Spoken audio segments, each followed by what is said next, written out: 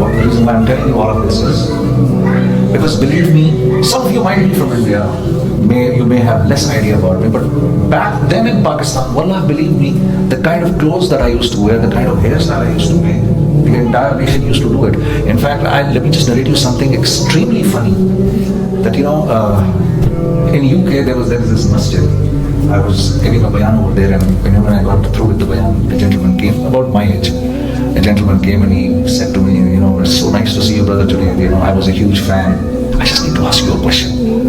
I said, please go ahead. But it's a strange question. I said, well, go ahead. This world is full of all sorts, right? So, the question he asked me. He said, in such and such picture of yours, you are wearing a brown colored jeans. Where did you get that from? Would you believe it? 25 years ago or 20 years ago, I must have been wearing some brown jeans.